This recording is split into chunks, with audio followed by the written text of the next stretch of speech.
delegation, ngayon po ay Luzon Day.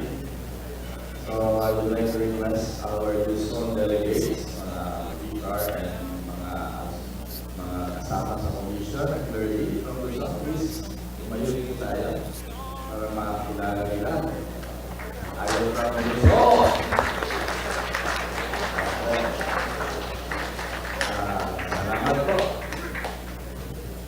Hindi po tayo, mabuti na lang kahapon, hindi tayo sabay-sabay sa aeroplano.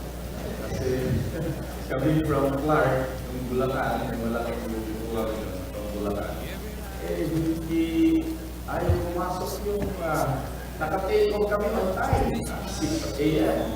Kaya lang, nung nasa itaas na kami, ayaw bumalik yung gulong.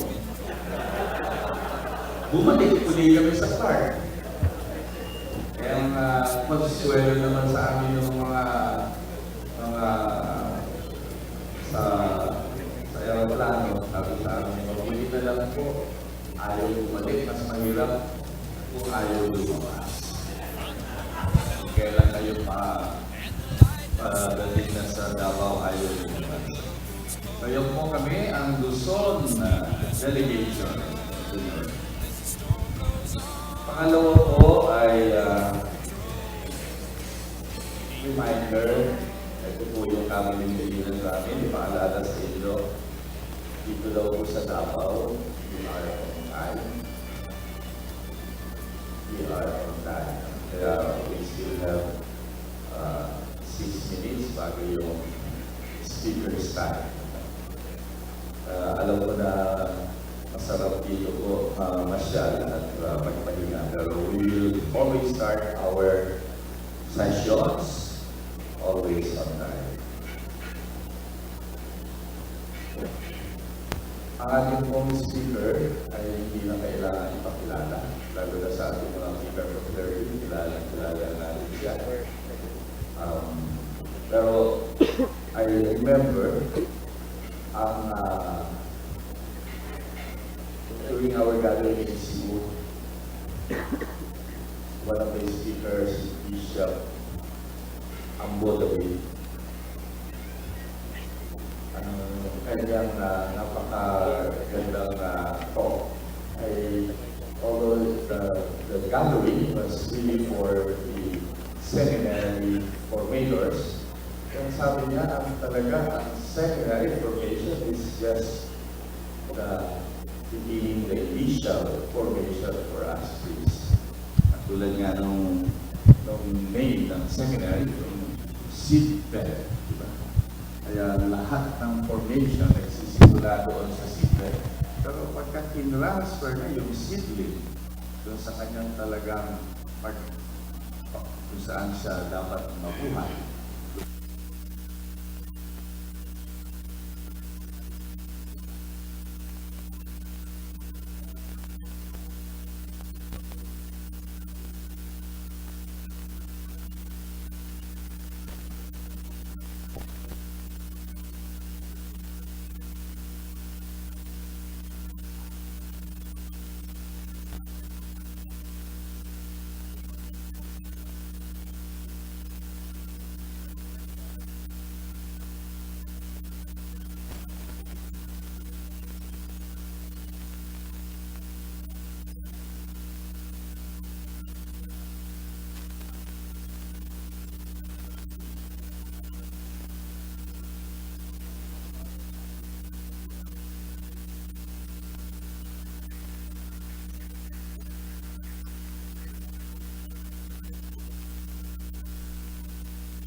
formation for clergy? Well, because the church says so.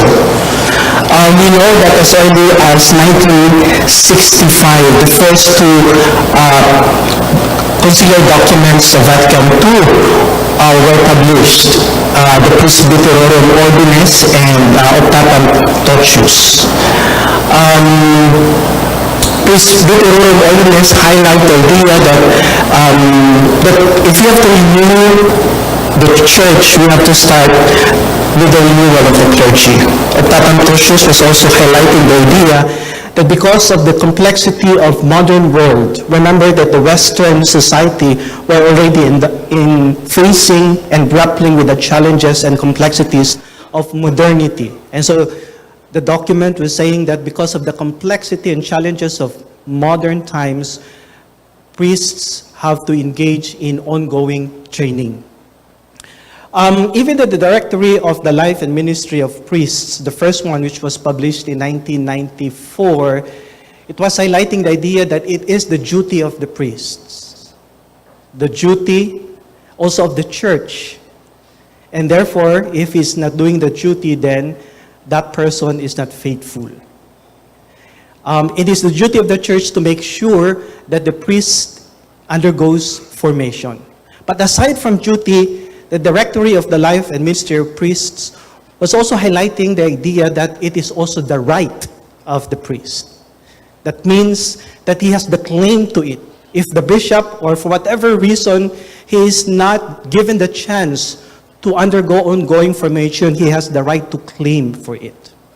But another interesting point that the Directory of the Life and Ministry of the Priest is saying is that the church has also the right for the ongoing formation of the clergy. That means that if the priest is not, for whatever reason, engaging in ongoing formation, the church has the right to ask him, to demand from him to undergo ongoing formation. The new directory in 2013 was highlighting the idea that ongoing formation is a necessary means to achieve the aim of the priesthood. So again, I think it highlighted the importance in the idea of ongoing formation. It's very interesting because the Plenary Council of the Philippines in 1991 decreed that the ongoing education of priests, whether it's about updating or renewal, is a necessity for all of us. I'd like to go back to that later on because I think, I stand to be corrected, but it's the Plenary Council of the Philippines that actually has put two dimensions to the ongoing formation of the clergy. That it has, one, it has an updating dimension, and two, it has a renewal dimension. But I'd like to go back to that later on. And because of that, because of the spirit of ongoing formation that was developing in the church through these documents, of course, canon law has stipulated it for the universal church. So in Canon 279, it says that priests has to undergo ongoing training. And then, of course, in the following documents, the Optatam Totius, the Pastoris Dabo Vovis, and then the Christus Dominus, they're talking about it is the responsibility of the bishop and the conference to make sure that their priests have to engage in ongoing formation. Okay? Now, it's interesting to just simply take note that even our understanding of ongoing formation has evolved, in these different documents. When Vatican II was talking about it as early as 1965, they're calling it as ongoing training. When I think the Directory of the Life of the Priest in 1994 and even the Plenary Council of the Philippines, they were talking about it as ongoing education. And later on, especially in Pastoris Dabo Vovis, we started calling it as ongoing formation or formation. First as permanent formation, and then eventually in the new ratio, now we are just simply calling it as ongoing formation of the clergy. Okay, but it's interesting also to note that it's really Pastores Dabo Vovis, published in 1993, that really emphasized on the theology of the ongoing formation for clergy. And it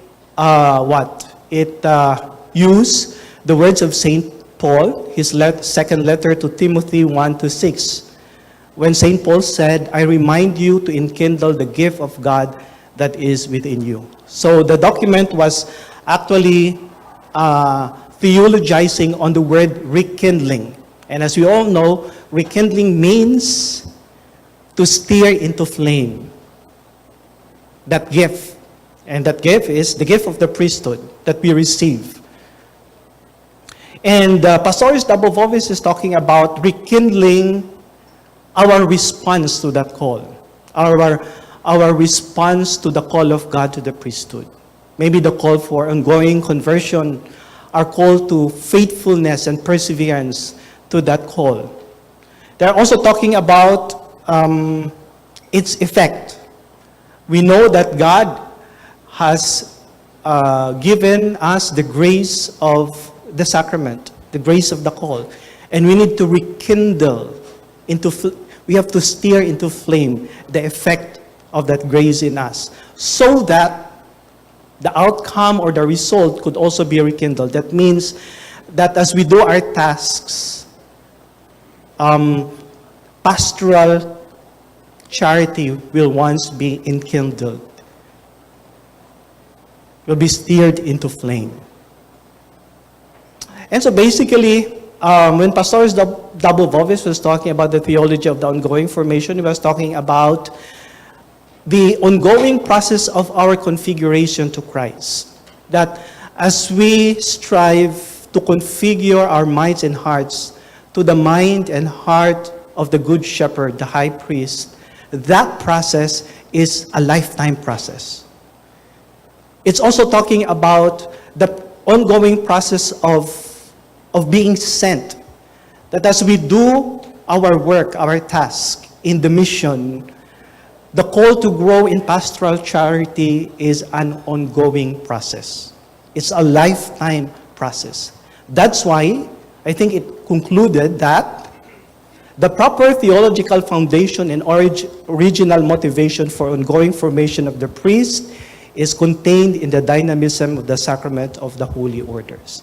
That our appropriation of that call, whether it's configuration to the mind and heart of Christ, and our growth in pastoral charity, in our mission, in our ministry, is a dynamic process. And we know that it is a lifetime process. Thus, the latest ratio, the gift for priestly vocation in paragraph 56 says, ongoing formation is an indispensable requirement in the life of every priest and in his exercise of his priestly ministry.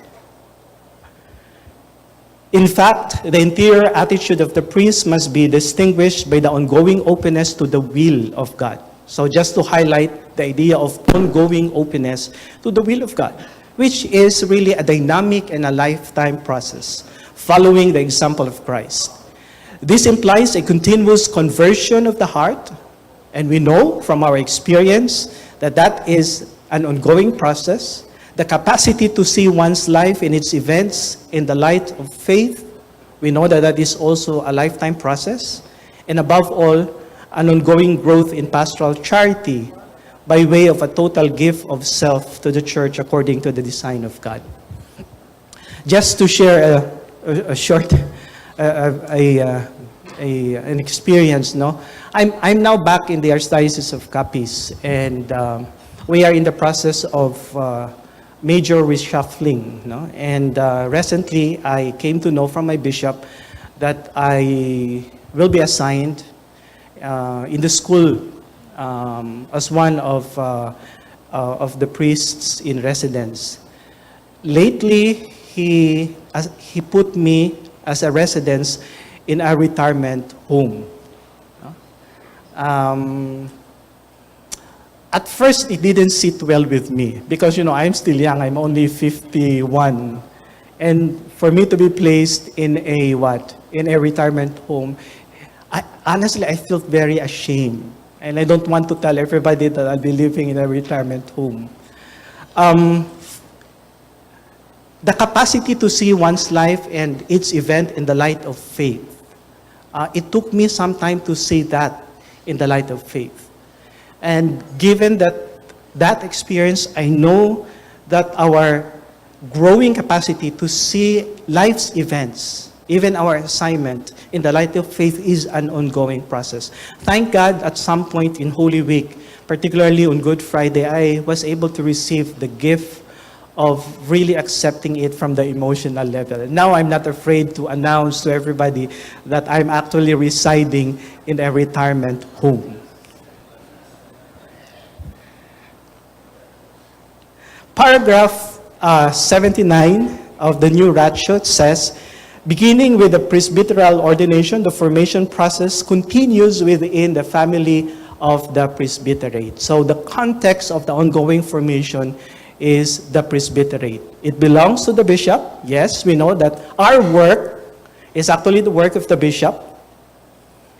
With the help of his assistants, I suppose we are his assistants, the vicar for clergy, to lead the priests into the dynamic of ongoing formation. Okay? And paragraph 82 says, it is therefore important for the faithful, I think this is something important, no? It is important for the faithful to encounter priests who are suitably mature and formed. Indeed, corresponding to a serious duty is a precise right on the part of the faithful who positively feel the positive effects of formation and holiness of their priests. I think this is something that is connected to the idea of the Directory of the Life and Ministry of the Priests, when it says that it is the right of the church to make sure that her priests engage in ongoing formation. I also remember Cardinal Rosales once said that when we engage in ongoing formation is the most pastoral thing that we can do. Why? Because the ultimate beneficiary of ongoing formation are the faithful. There are, however, common blocks to ongoing formation, blocks that would prevent us to avail that right or to pursue that duty. One, having enough attitude. The idea that priestly formation ends on the day one leaves the seminary. And now we know that this is something that is false, and it's also something dangerous. I think this is related to the idea that the person is just simply ignorant about the mind and the heart of the church regarding ongoing formation. He does not know the documents of the church. Or he also maybe doesn't really know realistically himself. That's why for him, he is already a finished product. And yet we know that we are not. As long as we live, even before we die, we always have struggles. In the course of human sexuality, we would always say, we will always experience flag ceremonies. That's why we always have struggles. Okay, unless of course you have diabetes. This morning I was so privileged to join the diabetic group. We have a special breakfast, so we're very happy with the organizers to have given us such privilege. And for the first time I said, you know what a privilege to be diabetic, no, Father J? Second, I do not need it. Priests are superhuman or angelic. Lack of humble self-awareness, acceptance of oneself. There are just simply some of us who are, I think, unconsciously arrogant or proud, that we don't see the need for ongoing formation. And some may even think that, ongoing formation is just simply for problematic priests. But I think that statement, if if ever someone has said that, is really indicative of a person who really lacks realistic self-knowledge about himself. Third, I have no time attitude. Don't worry about the slides. No, I think the slides are available for your taking. No, so just relax. Just relax. I know that the millennials have the tendency to take pictures right away, so it's okay. We will give you copies if you like. Okay. I have no time attitude. The multiplication of responsibilities and services, the complexities of life in general, and the activism and anxiety that features our current societies often deprive priests of the time and energy to need ongoing information. It's true. No? Sometimes we're just so tired that we feel that another activity like ongoing formation would again deprive us of the necessary energy for pastoral ministry. And yet we know that that is a priority. We know that if ever we engage in ongoing formation, that actually would increase our energy rather than deplete our energy. When I was the Executive Secretary of the Episcopal Commission of Clergy, I have encountered many problems regarding this. No, I have no time attitude. One of those is this, that when you engage in ongoing formation, it is a loss of time in the parish, and the loss of time in the parish is also a loss of income. Imagine if you have to pay how much? Let's say 40,000, and you're earning 40 or 60,000 a month. How much will you lose? 100,000. That's a big loss, right? And there are just simply some priests who cannot let go of that. And that's why it's very difficult for them to just simply engage in ongoing formation. So these are some of the common blocks that we see, no? That we experience. Because of this, I think the new ratio was actually trying to describe what is this ongoing formation. And it says, the term ongoing formation is a reminder that the experience of discipleship of those called to the priesthood is never interrupted. I'd like to highlight that word. The words, the experience of discipleship is never interrupted. Okay? So, in other words, from the moment you were ordained up to the time that you will die as a priest, the experience of discipleship must go on. You should not interrupt that. There are some who would associate ongoing formation with priests who have special needs, priests who are in crisis, or priests who have problems. But I think it has become clear in the documents of the church that ongoing formation for clergy is different. Please take note of that. It's different from the interventions that we are providing to priests who have special needs and concerns. Why? Because whether you have caused scandal because you screwed up someone, or whether you are a faithful virgin because you are a chaste celibate, both of you need ongoing formation. That's why it says, the experience of discipleship is never interrupted. The priest not only learns to know Christ, but under the action of the Holy Spirit, he finds himself within a process of gradual and continuous configuration to him in his being and acting, which constantly challenges the person to inner growth. One must continuously feed the fire. Again, the word enkindling is to stir up the flame that gives light and warmth to the exercise of the ministry. The heart and form of the priest's ongoing formation is pastoral charity. And that process is also ongoing. The growth to pastoral charity, in the process of growing in pastoral charity is a lifetime process. In my notes, this paragraph is actually quoted, no? So at this point, I cannot memorize what paragraph in the ratio this was said. Now, many of you knows this already, no? But please be reminded that there are two dimensions of ongoing formation, at least from the decree of the Second Plenary Council of the Philippines. The first one is updating. The second one is renewal. Okay? When we talk about updating, we're talking about acquisition of knowledge, new knowledge and skills. So when you go for updating, let's say in a university and take a diploma course or just simply a certification course, and you get some training on pastoral skills or knowledge about canon law, these actually are kinds of ongoing formation, but really more of a kind of updating. There are some seminars that are purely updating.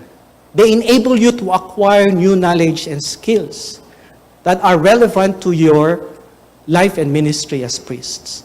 However, there is another very important dimension of the ongoing formation, and that is renewal. Renewal refers to the formation of the person of the priests, particularly in his human, spiritual, and social aspects of his life. Okay?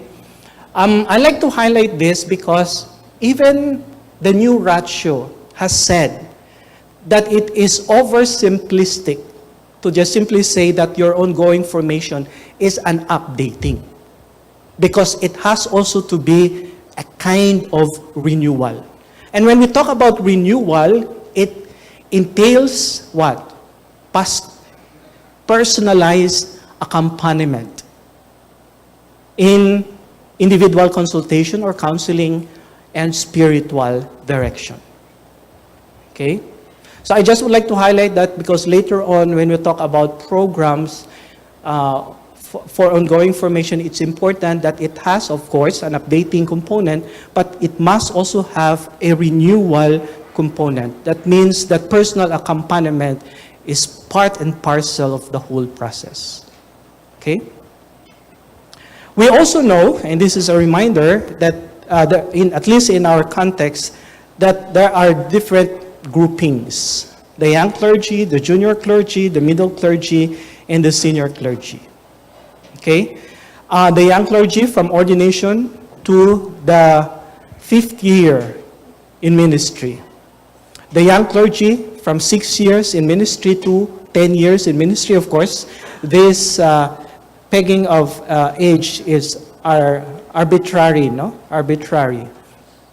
The middle clergy, that is from 35 to 60, we further subdivided it into lower middle clergy from 11 to 17 years in ministry, and then upper middle clergy from 18 to 25 years in ministry. And then the senior clergy, 60 up.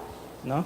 And we further subdivided it into lower senior clergy, 26 years to 35 years in ministry, and then upper senior clergy, 36 plus years in ministry.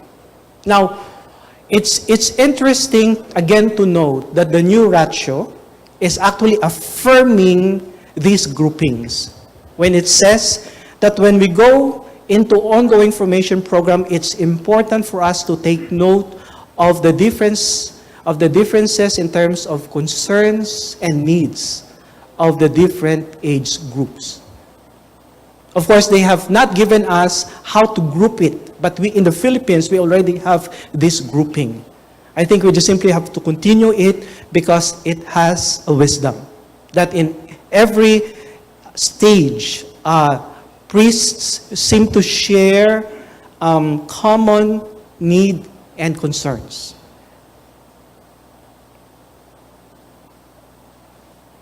Okay? And then, what would be a proposed features of ongoing formation program? And this is my thoughts, my personal take. Important feature is that it must be renewal-oriented, rather than just simply an updating-oriented kind of program.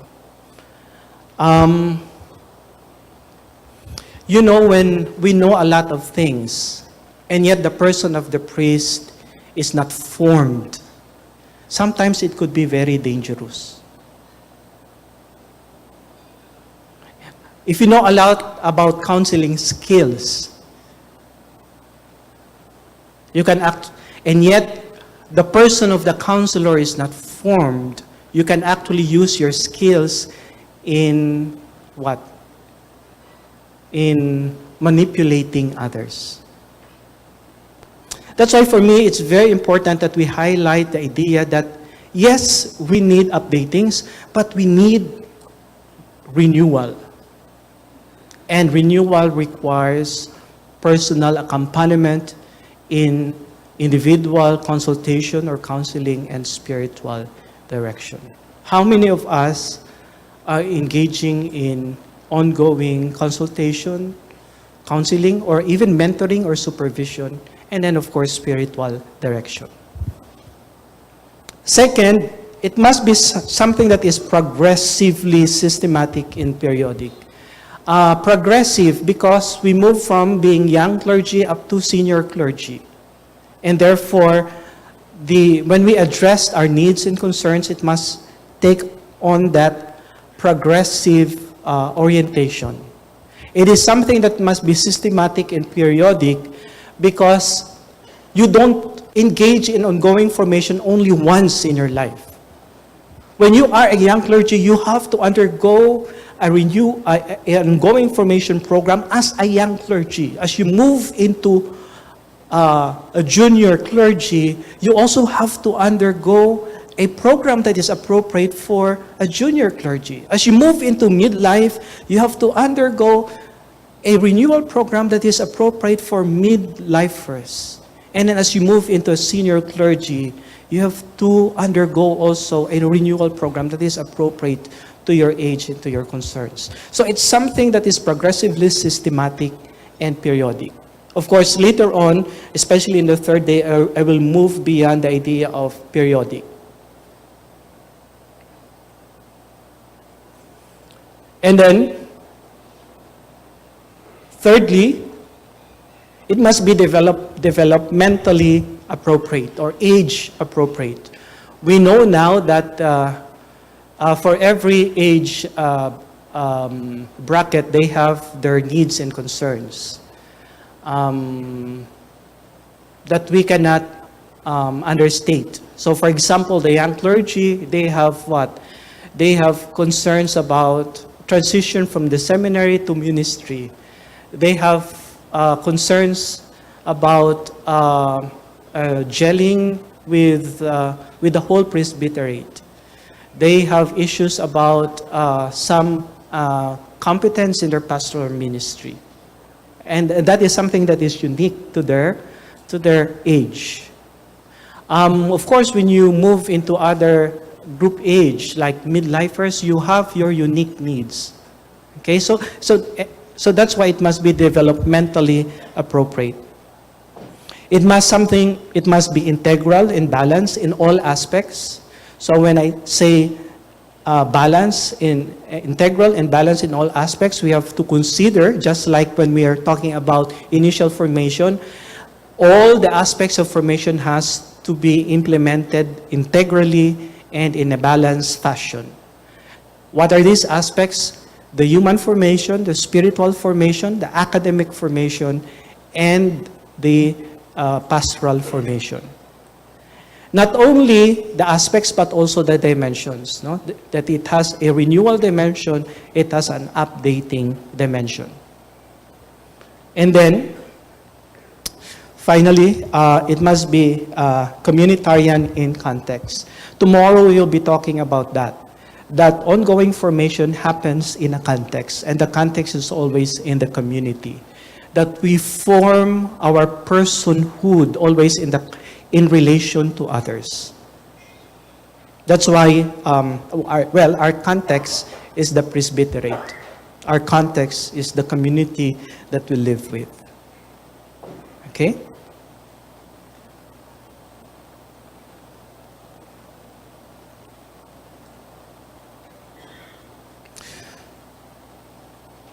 It's very interesting. I will end my talk after 30 minutes. I hope, Monsignor, that's okay. And I'll be open for question and answer.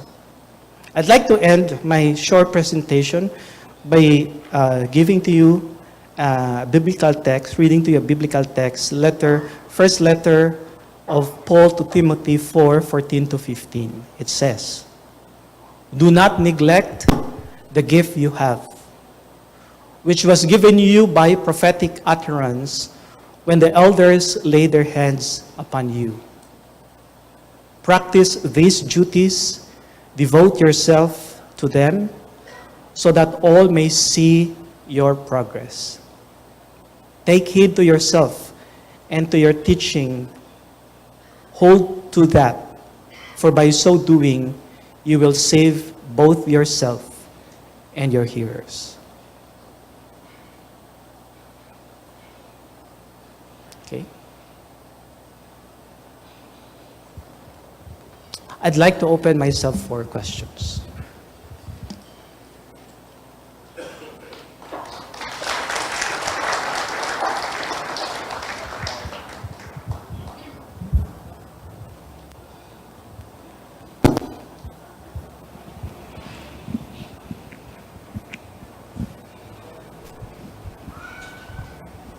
Not only questions, but even reactions or insights. Yes, please, Father. I am Father Litana from the Diocese of Pasig. Father, of course, resistance to formation or ongoing formation are present from now and the event of the life of the priest and even in the life of the church. Are we needing some help like psychologists, psychiatrists, or the program of the Catholic Bishops' Conference of the Philippines would be enough? If you may suggest and recommend. Okay. Thank you. Father, I hope I understand really what you are asking, but come back to me again, if you think I'm not addressing your concern. The first thing is that I'd like again to make clear that ongoing formation should not be associated with programs for priests with problems. Whether you have problems or not, you have the duty, you have the right to engage in ongoing formation. Okay? And when that has become a culture to all of us, I don't see the need for, I don't see that why a person should resist in the first place. Because it is our right and our duty. Whether you are in crisis or not, whether you are a bad priest, quote unquote, or a good priest, you have to undergo ongoing formation. I hope that that is clear. Okay? Second, we hope in the future that we will empower our vicars for clergy to have some skills in dealing with difficult situations. Like priests who doesn't want to engage or to take that right and that duty for ongoing formation. How do you deal with priests who are difficult? Hopefully in the future, Monsignor, we will even give you the skills on how to deal with them. Okay, but for now, we don't have the time and the preparation, I guess, to empower you to have that. But we hope and pray that we will go to that direction, that eventually we will empower you with skills. Now, I do not know when you talk about the program of the CBCP. Maybe, correct me if I'm wrong, maybe you're talking about the programs in Galilee Center.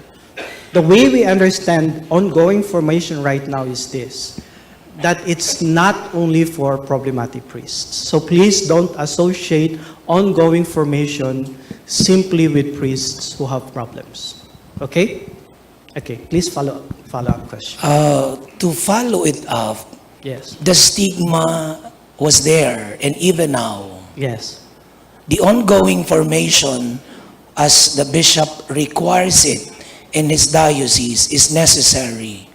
But within the person, the resistance is there. And how can we address? I thank you for saying that the clergy in charge of the priest, helping the bishop, will have a formation to deal with difficulties. Yes. But the stigma remains. Yes. As I was undergoing the renewal of my midlife renewal, some priests were asking me, "Do you have a problem? Why are you sent there?" So these are stigma that are cropping up, not even in the past, but at the present, Father. And lastly, thank you for acknowledging that ongoing and problems of priests are two different things. But I know these are crisscrossing That's in true. our minds. So the delineation should be very clear. Yes. And I hope in this convention that we have, we'll be able to somehow clarify and simply address. Yes. Thank you. Thank you very much. Yes. Any other comment or reflection? Okay. Okay, Father, please. Yeah, we have. Father Francis po. Yes. I was just listening and I like the talk, especially the use of words. But the updating is okay. But renewal, the way you explained it, bakit i-renew? Wala naman nag-expire. So, mas maganda siguro enkindling. Because the words are very powerful when you try to understand, may nawala ba sa akin? Ba't magre-renew pa ako? Okay. But enkindling tells you, set your fire again. Okay. Walang nawala. So just Yes, that point. thank you, Father Francis, for that comment. I'd like to address that to the Episcopal Commission on Clergy. Bishop Ben is here, the chairman, so please take note of those nuances. Remember that we are just simply using what the documents, the words that the documents are using.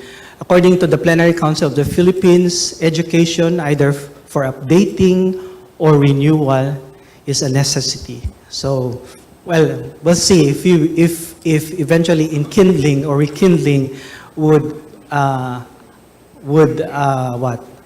substitute the word for renewal. Thank you. Anyone? Something at the back? Okay. Good morning. I'm Father Pineda from the Diocese of Malolos. This is just a sharing.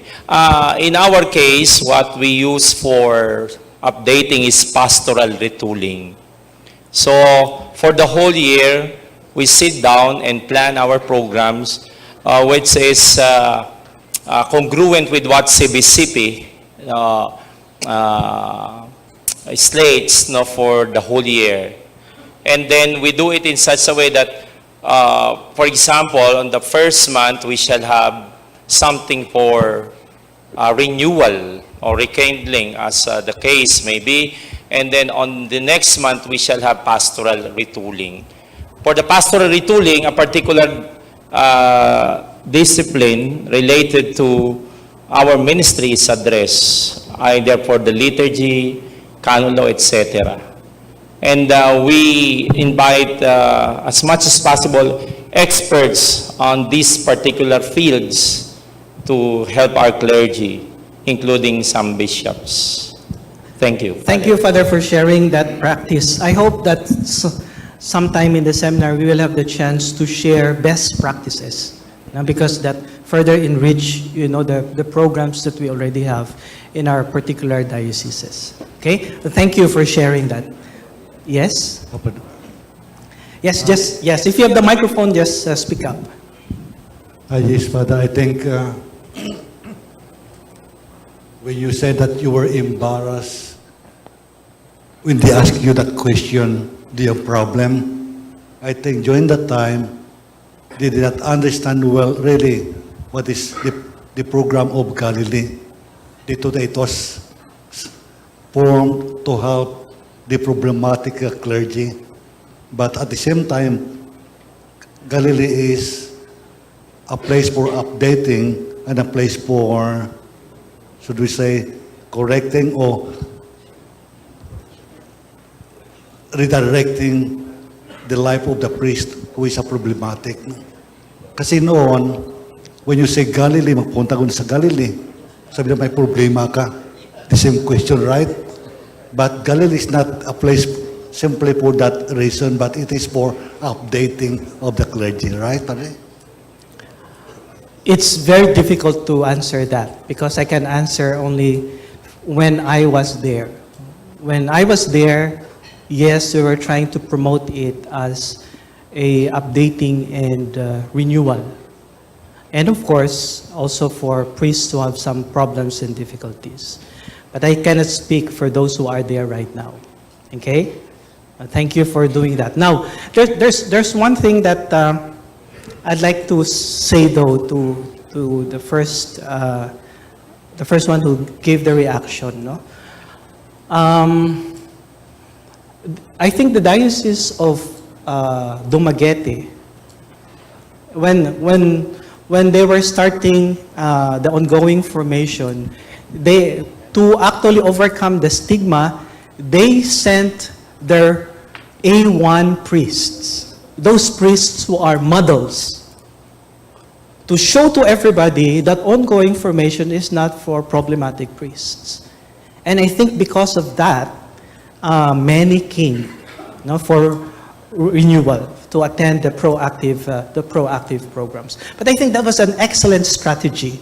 If the vicars for clergy are not afraid to engage in ongoing formation, it would be a good modeling to the priests. So undergo formation yourself first.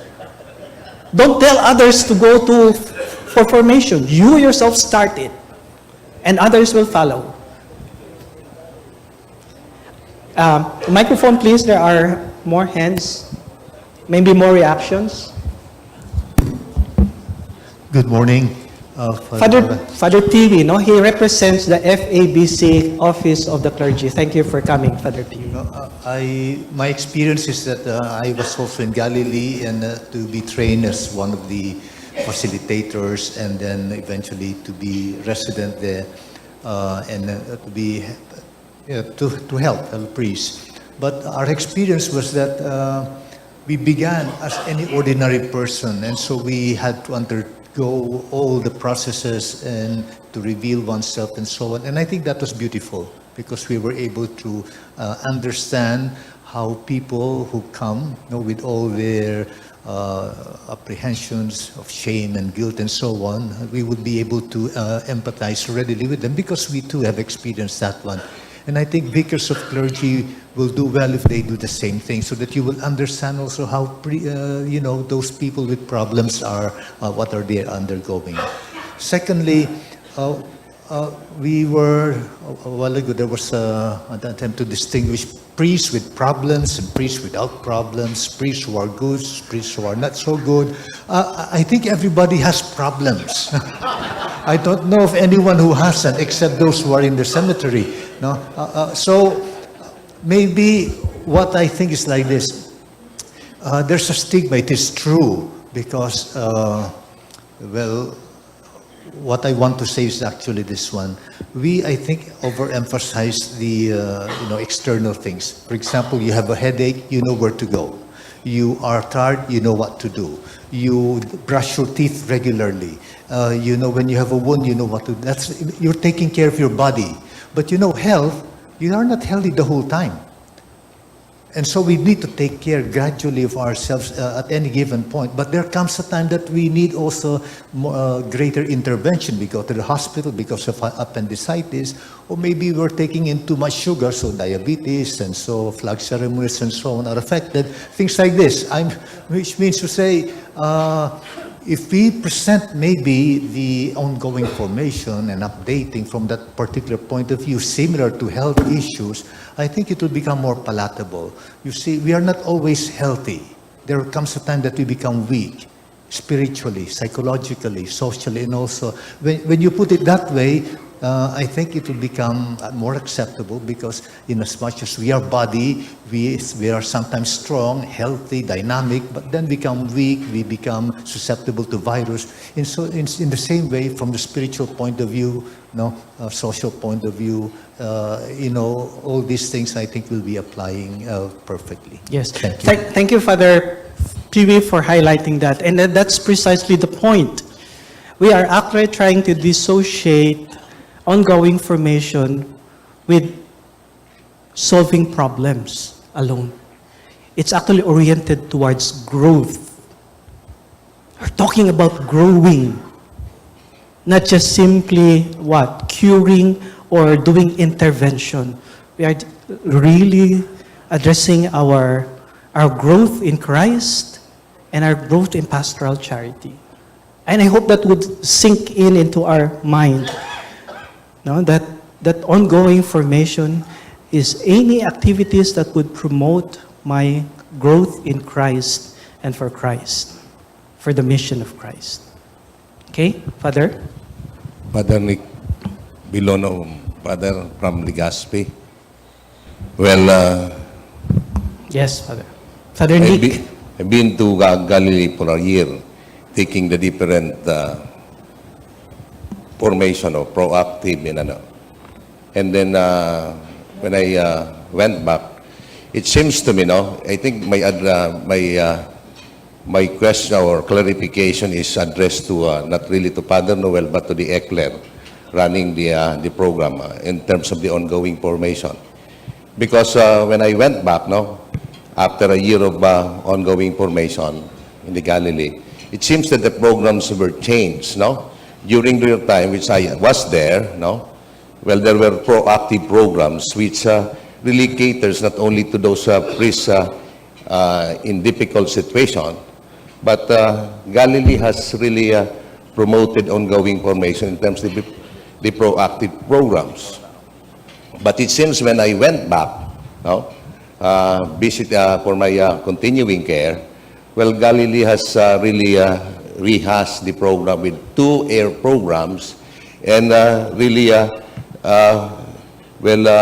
removing, I would say, or putting the proactive programs in other places or at some other time. But the feedback that which I myself also believe, is that the stigma of Galilee as a national renewal center is geared towards more on rehab. That's not my word. It's the word from who attended the Galilee programs, that it seems to us that because of these 2 programs of air and leaving out the other proactive programs, it seems na yung stigma ho ay bumabalik na pag nasa Galilee ka, may problema ka, you need rehab.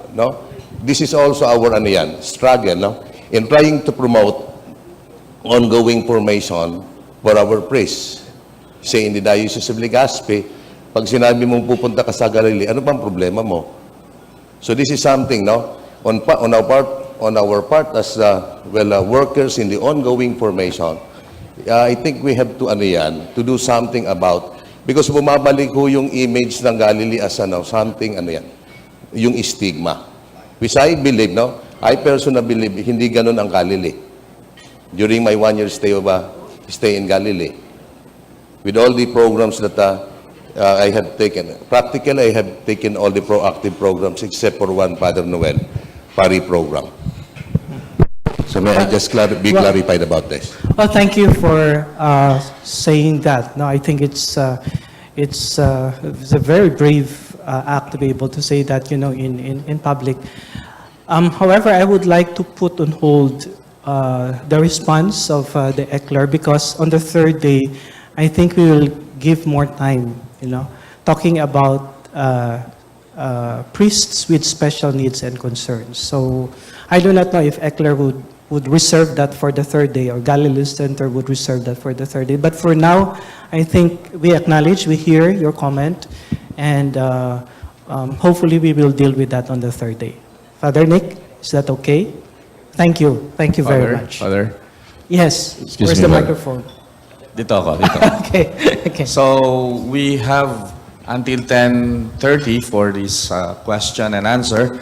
Most of the questions I think revolves around itong stigma ng Galilee, or itong ongoing formation natin more with that problem with us, or problematic priests who are taking this renewal or something. But we have another question from Monsignor Del Prado. Yes, please. And then another question, Yes, or please. last two questions. Father, I understand that at present, the only organized ongoing formation programs are from Galilee Center. And I don't know how well availed all are the programs in the dioceses. I understand that some dioceses have availed of your programs for their clergy. But do you have enough facilitators for ongoing formation programs, considering the number of priests in the Philippines and the different age groups and Yes. different concerns? So Well, thank you for asking that, Monsignor. This afternoon, we will lay down all the possibilities to you. I think there are different workshops that would, institutes and centers that would tell you what are their programs. And so please come to those workshops. They are very important. Okay? Thank you. I think, Father, Monsignor, who is the next? Yeah, Father Gary? Is it Gary ba? I'm Father Gary Agkawili Tuguegarao. from the Archdiocese of Tuguegarao. It's my first time to attend such a gathering. My feeling last night was I am in the midst of saints. Honestly, So, you're yeah. saints. Yeah. Honestly. Saints. Yeah. Because Cesar knows my exposure. No. So I only have wishes now, and the first is the orientation that you are now giving to me. So thank you very much, Father. Second is a list of people like you who have been journeying with priests, whether they are good or bad, and you yourselves who have undergone formation in Galilee or elsewhere, so that we can call you to assist us in our archdiocese. Of course, another list would be, I wish I will bring home the best practices that you have in your own archdioceses. And lastly, I myself, I desire to go to Galilee or wherever, in spite of what I am hearing from you now. No. My only question, because I'm Ilocano, is how much? Okay. I hear your concerns, no? The need to have people for referral, for people that you can invite, to be able to know some best practices around. All these things, I think the organizer, the Secretariat has taken into consideration, and I think their aim is that after this 3-day or 4-day gathering, all those things will be achieved. Okay? Thank you, Father. Before, we are having the break. Now, I would like to ask our speaker if can we have a working break? Or I don't know. Yeah? okay lang? Yeah, okay. It's okay with me as long as you allow me also to eat. Okay, I'm there are two, diabetic, so. Father Baldo and then Father Gonzaga. Father from San Carlos, yes. Monsignor. Good morning once again, Father. Yes po. Yeah, talking about the Thank you. updatings and renewal, one of our concerns in the diocese is the time element. Say, for example, all of these are very good programs, but one of the questions are the time element involved or the days involved. Let us say, for example, there are 10 of us who will be taking the middle clergy program. So take note that this will be, of course, almost a month of leaving the parishes. I guess one of the common blocks there are we don't have time. Okay. So is there any possibility that you can, I don't know, from the eclair, to shorten it or something like in Okay. a retreat mode? Thank you for asking that, Father. If you will attend workshops this afternoon, you will discover that there are some programs that are 1 week or 5 days. There are programs that are 2 weeks. Of course, there are programs that are 1 month. Okay, so you can shop. Okay, thank you.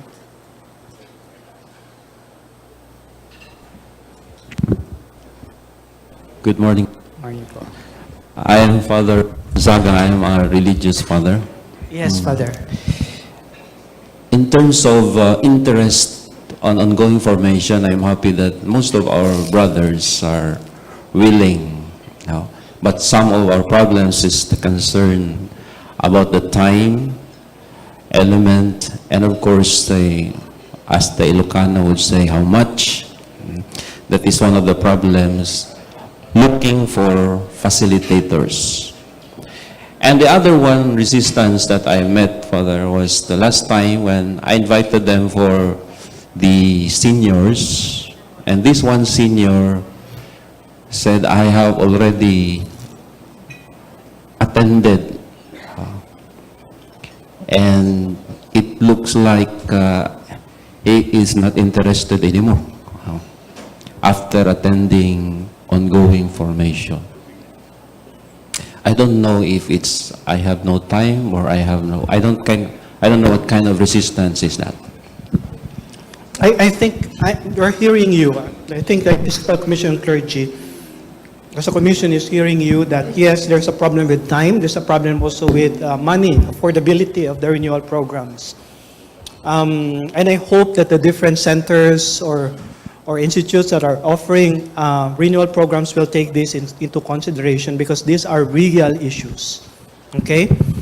Well, regarding your concern that there are some priests who are not interested, that's really a very difficult problem, no? And hopefully we will have more time to really deal with that.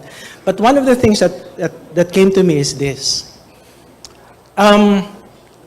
When a program is just simply updating, eventually you reach a saturation point in terms of knowing about midlife, about senior clergy. But if it's a renewal, there is a process, and you go into individualized accompaniment. The process is never ending, and it's always interesting. I just hope and pray that the programs that you will be choosing are programs that are process-oriented because they are really renewal. Because this is not just about knowing what are the issues in midlife. This is not just simply knowing about certain things, no?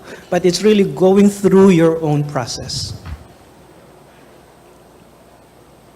So, but thank you.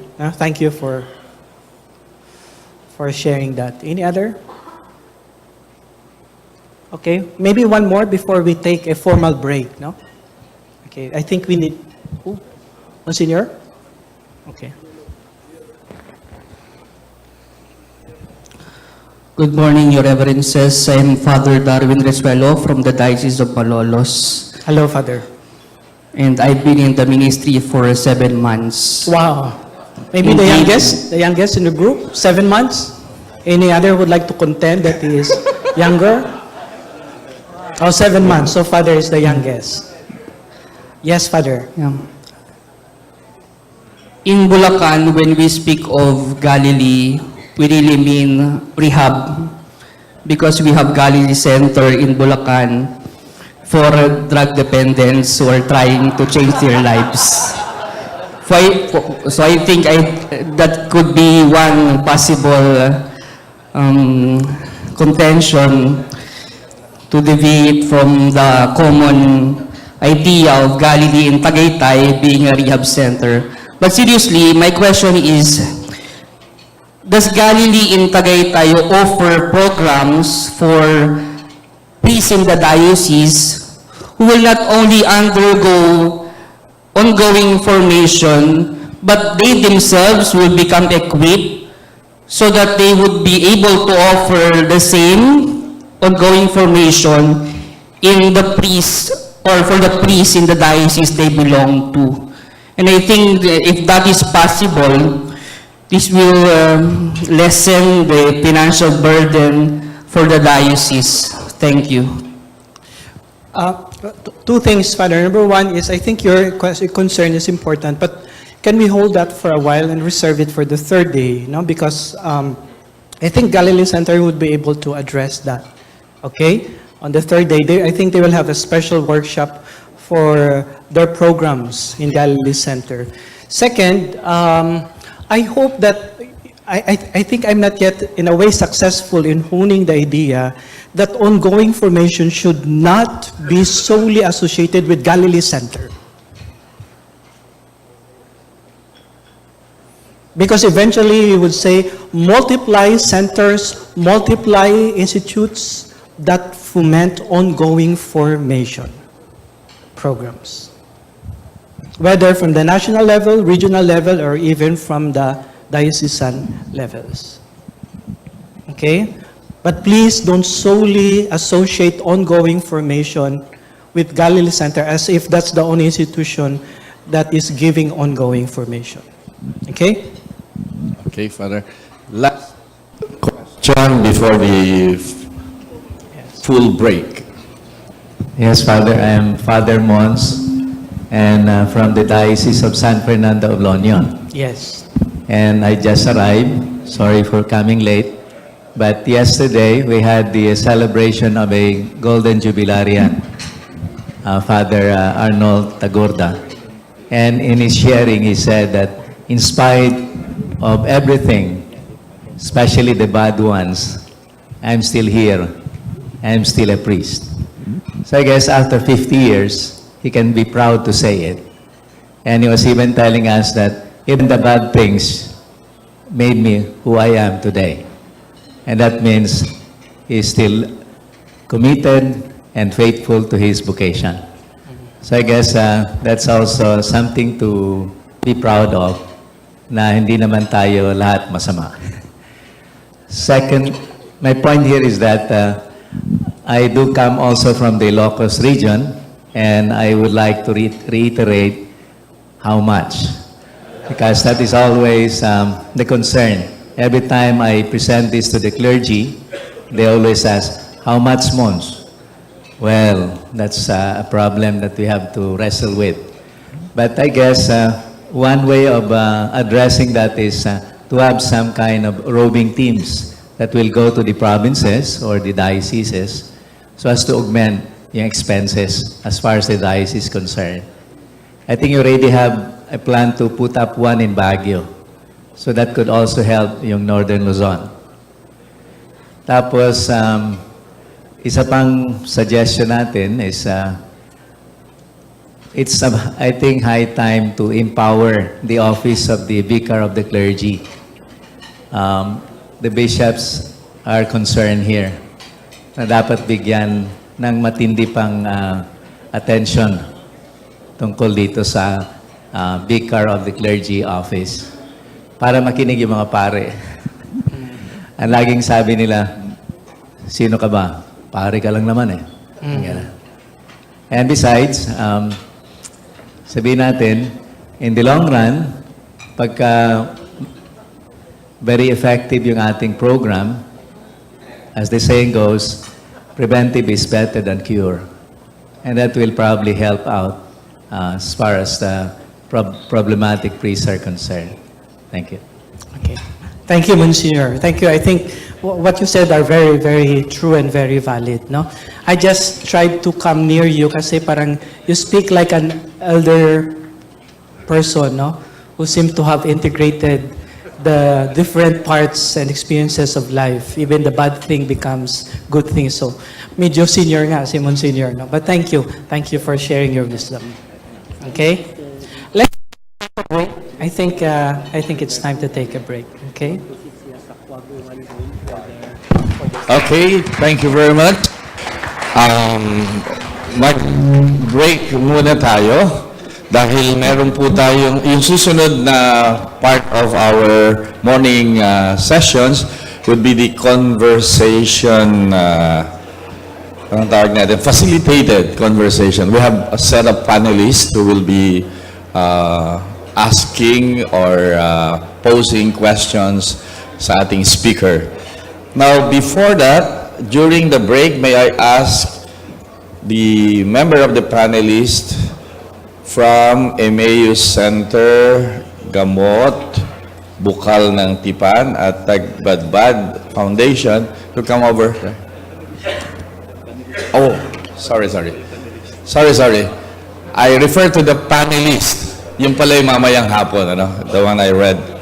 Yung panelist po, para ngayong umaga, can they come over dito sa table ni Monsignor? Para lang po sa preparation para dun sa facilitated conversation. Announcement. Yung pong mga hindi pa daw nakakapag-register. Ano? Punta lang po tayo dun sa secretariat. Yung hindi pa nakakapag-register. Second, yung pong may mga special diet. Meron pong special room. Doon po sa Quago room. Doon sa may gilid doon. Ano po? Special diet.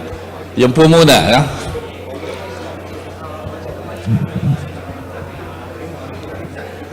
Sorry. Yung nabasa ko pala yung may kwento ako kanina din. No, yeah.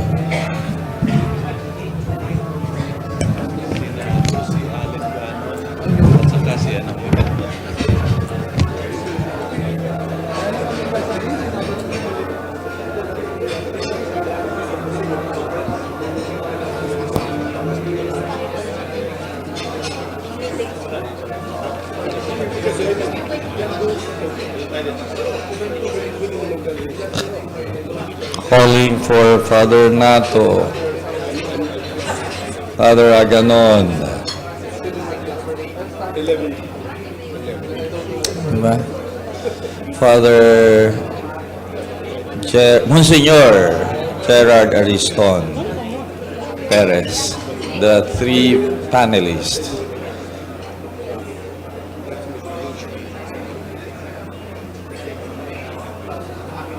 Si Monsignor. Nasaan? Dito man yun.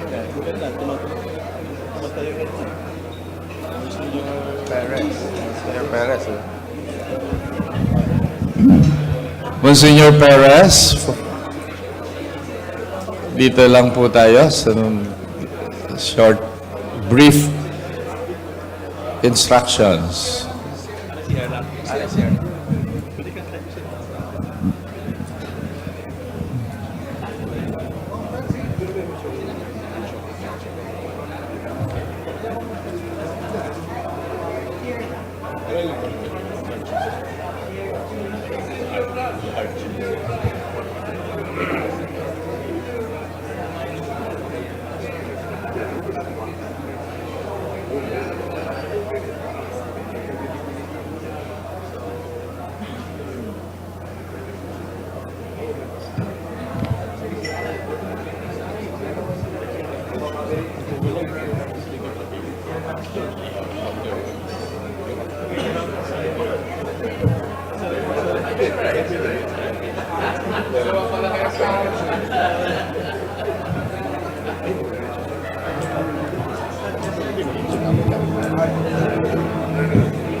Tignan lang sa iPad, mabaliwan sa kwan ka na, hindi lang sa pagkasyon.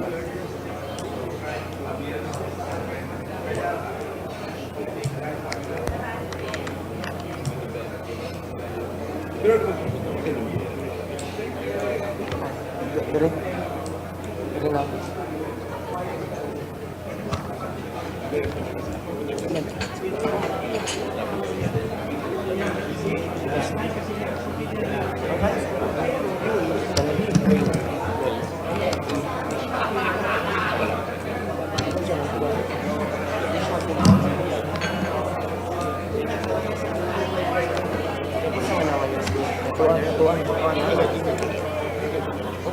Itong 4 gig mo. Gamit na yun. Gamit na yun. Kabuak. Wala na yun.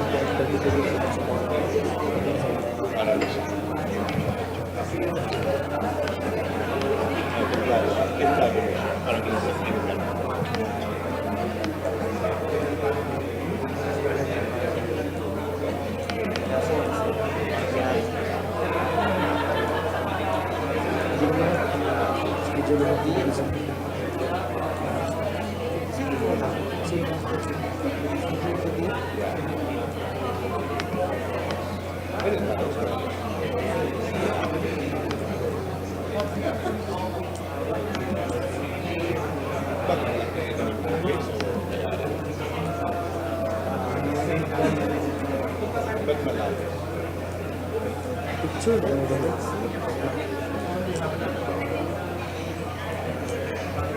tapi na lang ako balik.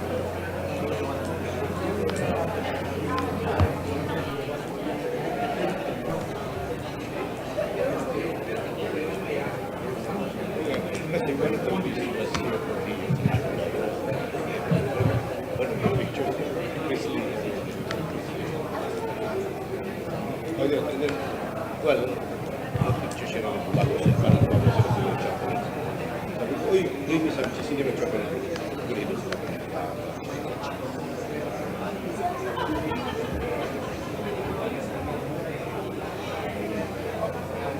Yung kanyas, may tindahan siya. Ayun, agdaw na.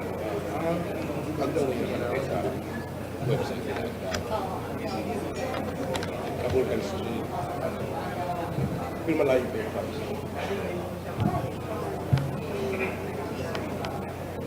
Ay, yung agdaw, sorry.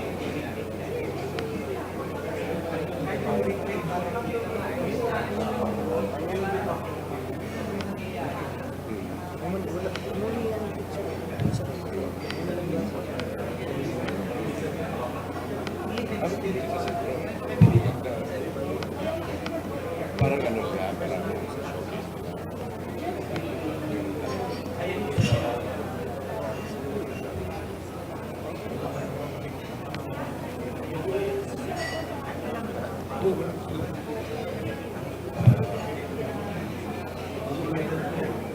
Okay.